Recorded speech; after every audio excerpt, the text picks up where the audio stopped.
तो इस वीडियो में हम क्लासिकल मैकेनिक्स का एक और प्रॉब्लम डिस्कस करेंगे जो कि इस टॉपिक से रिलेटेड है कि स्ट्रिंग और फॉर्सन ऑन सर्कुलर लूप। तो स्ट्रिंग जो है उसे सर्कुलर लूप में हम टाइट से बाइंड करेंगे। फॉर्सन का मतलब वही है। और वो सर्कुलर लूप जो है वो स्पिनिंग में और वो सर्कुलर लूप जो है वो स्पिनिंग करता रहेगा। फिर हमको ये पता लगानी चाहिए कि टेंशन उस समय वो स्ट्रिंग पर जो बाइंड किया गया है वो स्ट्रिंग पर टेंशन को कैसा ऐड करता है और what is the value of that tension. तो यही है problem. So the two ends of an inextensible string of length L and mass m are fastened together on a circular loop and set spinning about the center of the circle with uniform angular velocity omega. The tension in the string is, तो यहाँ पर तो हमें दिया गया है कि two ends of an inextensible string of length। तो यहाँ पर जो स्ट्रिंग है उसका जो लेंथ है वो लेंथ स्मॉल एल है। वो स्ट्रिंग का जो लेंथ है तो उसे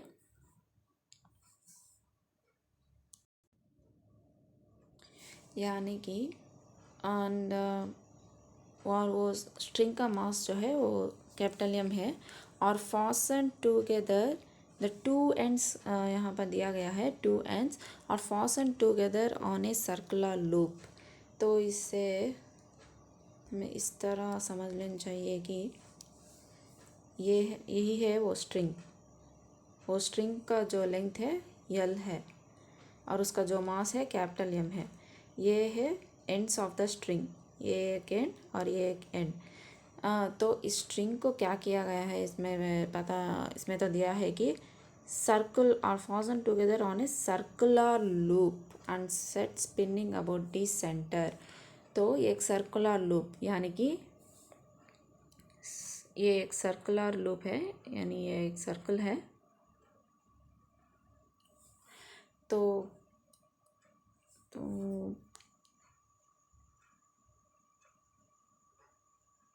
एक सर्कुलर लूप है। तो ये स्ट्रिंग को हमें उस पर फास्टन किया गया है, यानी कि ये जो स्ट्रिंग है ऑफ लेंथ एल इसे इस पर फास्टन यानी टाइट से बाइंड किया गया है। This is one and. तो एक्चुअली तो अलोंग दिस लूप वो स्ट्रिंग को अलोंग इस सर्कुलर लूप पर फास्टन किया गया है, तो बाइंड किया गया है, टाइटली बाइंड किया गया है। That is nothing but fastening. तो ये स्ट्रिंग जो है वो यहाँ पर सर्कुलर लूप एक बॉडी है और स्ट्रिंग जो है वो एक और बॉडी है। ये जो स्ट्रिंग है तो एक्चुअली यहाँ पर ये सर्कल एक बॉडी है और ये जो स्ट्रिंग है वो एक और बॉडी है। This is of length L. तो इसे हमें इस पर टाइट से बाइंड किया गया है, इस सर्कुलर फॉर्म में टाइट से बाइंड किया गया है। That is nothing but fastening and set spinning about the center of the circle with uniform angular velocity omega। तो इस सर्कल को जो है अब इसे हम स्पिन करेंगे और वो ओमेगा वेलोसिटी से इस सर्कल को हम स्पिन करेंगे। The tension in the string is, तो इस वक्त तो इस स्ट्रिंग पर टेंशन क्या हो सकता है। ऑलरेडी ये जो स्ट्रिंग है ये इस सर्कुलर लूप पर टाइट से बाइंड किया गया है, उसकी वजह से टेंशन होगा और स्पिन करने की वजह से रेडियल फोर्सेस के वजह से एक और टेंशन भी आ जाता है। तो हमें स्पिनिंग की वजह से बाइंडिंग की वजह से जो टेंशन है उसे पता लगानी चाहिए। तो यही है प्रॉब्लम। इसे हमको फाइंड आउट करनी चाहिए। तो इसका सॉल्यूशन देखते हैं।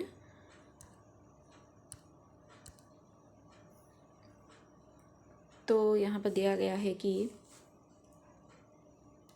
consider an elementary length of the string dl which subtends an elementary length of the string dl which subtends an angle delta theta at the center। तो ये जो है यहाँ पर ये elementary length of the string है। तो actually वो सर्कुलर रूप होगा, यहाँ पर ओवरऑल स्ट्रिंग रहेगा।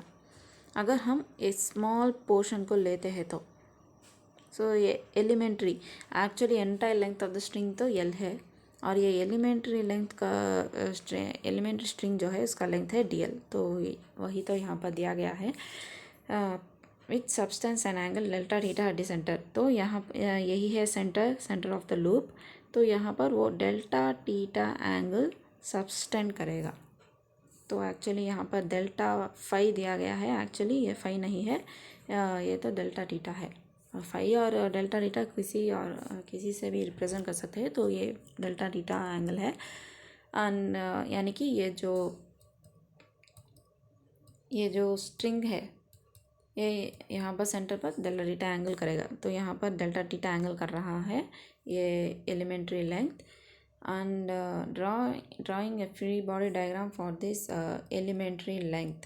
तो इस elementary length के लिए हमें फ्री बॉडी डायग्राम डालनी चाहिए।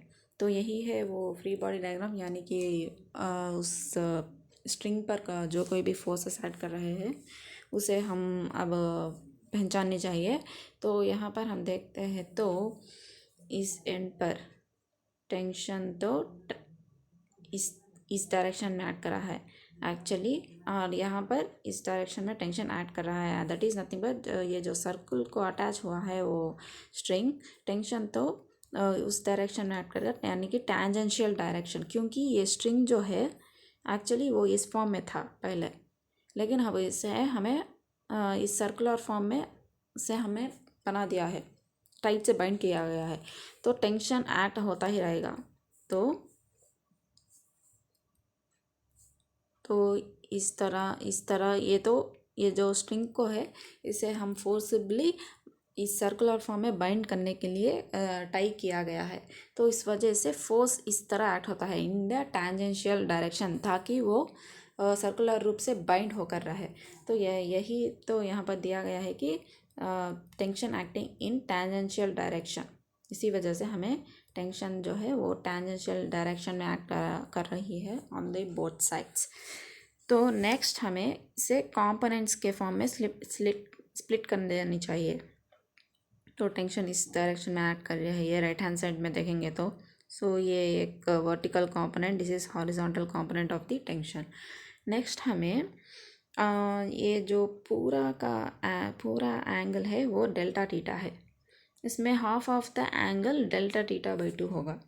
ये जो यहाँ पर दिखा गया है, तो ये जो एंगल है वो डेल्टा थीटा बाई 2 होगा। तो अब ये जो वर्टिकल लाइन है और ये जो कंपोनेंट है ये दोनों पैरेलल लाइंस है। तो अगर ये एंगल डेल्टा थीटा बाई 2 होगा तो ये भी डेल्टा थीटा बाई 2 हो जाएगा ये एंगल। और नेक्स्ट ये जो एंगल है ये 90 माइनस डेल्टा थीटा बाई 2 हो जाता है, 90 माइनस डेल्टा थीटा बाई 2, क्योंकि यहाँ पर ये दो रेडियल डायरेक्शन में है, रेडियल और ये टैंजेंशियल, ये दोनों परपेंडिकुलर होनी चाहिए। अगर ये डेल्टा थीटा बाई 2 है तो ये obviously 90 minus delta theta by 2 होनी चाहिए, क्योंकि sum of the angles entire angles is 90 degrees. तो फाइनली नेक्स्ट, और ये जो एंगल है यहाँ पर ये डेल्टा थीटा बाई 2 हो जाएगा अगेन, इस वजह से क्योंकि ये जो दो कंपोनेंट्स हैं ये परपेंडिकुलर है, ये परपेंडिकुलर है। तो ये डेल्टा थीटा बाई 2, ये 90 माइनस डेल्टा थीटा बाई 2, और ये जो एंगल है वो डेल्टा थीटा बाई 2 हो जाता है। तो फाइनली यहाँ पर हमें डेल्टा थीटा बाई 2 एंगल आ जाता है finally based on the mathematics.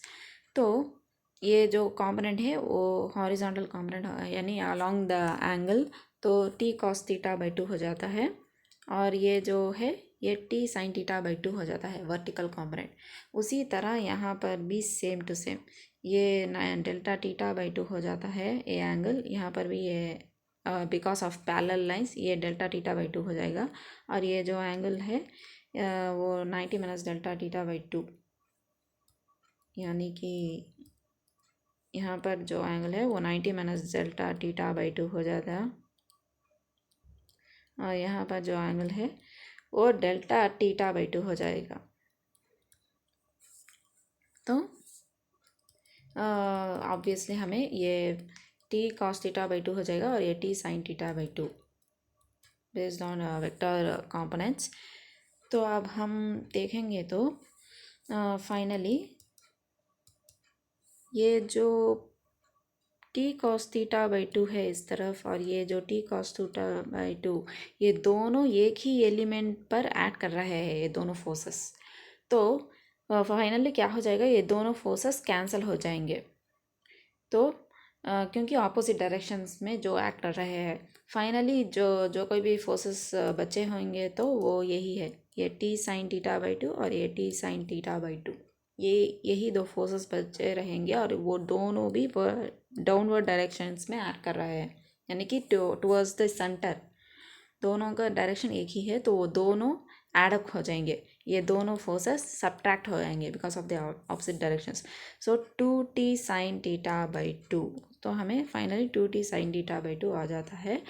और हम जानते हैं कि रेडियल जो कोई भी फोर्सेस रेडियल डायरेक्शंस में ऐड कर रहे हैं, so that is nothing but radially inwards or outwards, the mv square by r, mv square by r होता है उन फोर्सेस का formula mv square by r। और एम आर ओमेगा स्क्वायर, अगर v की जगह हम r रख देंगे तो ये r है, v की जगह हम r ओमेगा रख देंगे तो sorry mv square by r centripetal और सेंट्रीफ्यूगल फोर्सेस का formula radial forces. So v की जगह आर ओमेगा स्क्वायर अगर हम आर ओमेगा रख देंगे तो R square omega square R cancel हो जाके एम आर ओमेगा स्क्वायर बचता है। और यहाँ पर हमें डेल्टा एम दिया है, इस ये है कि ये जो स्ट्रिंग है वो elementary length small part of the string, हमने यहाँ पर ये पूरा स्ट्रिंग को नहीं कंसिडर किया है, only small part of the string, इसलिए delta M R omega square आ जाता है। और नेक्स्ट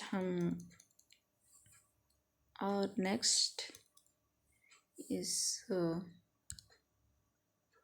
तो यही है वो फॉर्मूला हमने अभी अभी डिराइव किया है। तो इस 2t sin theta by 2 M R omega square R is radius of the loop.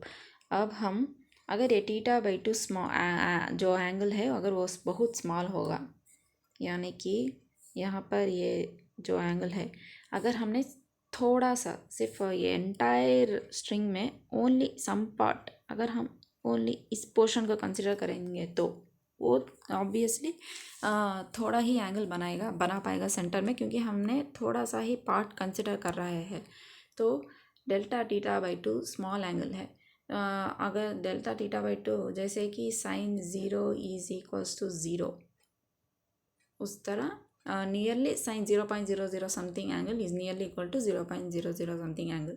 और ऐसा हम ये नहीं कह सकते कि sine 1 degree is equals to 1, that is not correct. But हम स्मॉलर एंगल से अगर सोचेंगे तो साइन 0 0, उसी तरह 0 से थोड़ा बढ़ाएंगे तो angle so nearly equal to 0 point something आ जाता है। तो that is nothing but for small angles sine theta by 2 is theta by 2, sine theta by 2 की जगह थीटा बाई 2 हम डेल्टा थीटा बाई 2 को रिप्लेस कर सकते हैं। और नेक्स्ट क्या है कि delta M R omega square, delta M का वैल्यू, अब डेल्टा एम का वैल्यू यानी कि elementary length of the string जो हमने लिया है, ये small elementary length of the string, उसका मास कितना है। हम जानते हैं कि एंटायर स्ट्रिंग का जो क्वेश्चन में पहले ही दिया गया है कि लेंथ एल मास एम, यानी कि वो जो पूरा स्ट्रिंग है उसका मास है कैपिटल एम, उसका जो मास होता है वो कैपिटल एम होता है।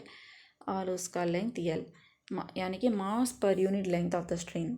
तो यूनिट लेंथ में यानी कि 1 सेंटीमीटर और 1 मीटर, अगर वो स्ट्रिंग एक 10 सेंटीमीटर है तो 1 सेंटीमीटर में कितना मास है। अगर वो स्ट्रिंग 50 ग्राम्स है, entire mass of the string 50 grams by 10, यानी कि 50/10 in that is nothing but 5 grams per centimeter, that is nothing but वही हमें मास ऑफ द स्ट्रिंग कहलाता है, mass per unit length of the string. अगर हम delta M for a DL length of the string, ये तो mass per unit length of the string यानी कि 1 सेंटीमीटर लेंथ के लिए। अगर हम 0.1 सेंटीमीटर लेंथ के लिए मास कितना होता है फाइंड आउट करनी चाहिए, तो ये जो मास पर यूनिट लेंथ है इसे हमें 0.1 से मल्टीप्लाई कर देंगे, सिंपल। उसी तरह m/l इंटू DL, यानी कि two DL is nothing but mass of this, ये जो DL लेंथ का पोर्शन है, ये जो DL लेंथ का पोर्शन है उसका मास तो m/l DL हो जाएगा। तो यहाँ पर वही दिया है m/l और DL, m/l इस फॉर्मूला पे m/l, DL की जगह DL is nothing but r delta theta. तो अगर हम सोचते हैं कि यहाँ पर ये DL length of the string है और ये एंगल डेल्टा थीटा बना रहा है सेंटर पर, और ये रेडियस r है। हमें पता है कि theta is equals to L/r, where L is the arc of the length of the arc and radius of the circle। उसी तरह यहाँ पर delta theta is equals to DL/r आ जाता है, यानी कि DL is nothing but r delta theta. तो वही तो यहाँ पर दिया गया है, DL इज़ नथिंग, DL की जगह हम r डेल्टा थीटा को लिख देते हैं। और नेक्स्ट वो तो this is nothing but mass of delta m, और ये तो r ओमेगा स्क्वायर उसी तरह रह जाएगा। नेक्स्ट हमें पता है कि रेडियस, यहाँ पर जो लूप है उसका, यानी ये तो सर्कुलर लूप है, इसका सरकमफ्रेंस तो 2πr है, और हमने ये जो स्ट्रिंग लिया है उसे इसके आस पर फाजन किया गया है, यानी कि टाइटली बाउंड किया गया है। तो इसका लेंथ भी एज, और वो स्ट्रिंग का जो लेंथ है वो कैपिटल स्मॉल l है, तो L is nothing but equal to circumference of this circular loop. इसी वजह से हमें r is nothing, radius of the loop is nothing but r is equal to L/2π।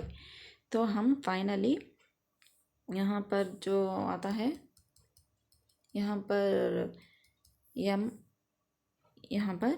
m delta theta omega square r²/l आता है। r² की जगह हम L²/4π² replace कर देंगे, L²/4π², और डिनोमिनेटर में जो L² है और न्यूमरेटर में जो L है वो दोनों कैंसिल हो जाएंगे। डिनोमिनेटर में L² आएगा, ये L कैंसिल हो जाकर L ओमेगा स्क्वायर बचेगा r² की जगह पर, और न्यूमरेटर में ML ओमेगा स्क्वायर बच जाता है, सॉरी डिनोमिनेटर में तो 2π का स्क्वायर यानी कि 4π² बच जाता है। ये जो L है वो कैंसिल हो जाएगा। तो फाइनली हमें ये आएगा, तो that is this is nothing but tension in the loop, tension on acting on the string that is फाजन ऑन द सर्कुलर लूप। तो यही है टेंशन, तो यही है सॉल्यूशन इस प्रॉब्लम का, यानी कि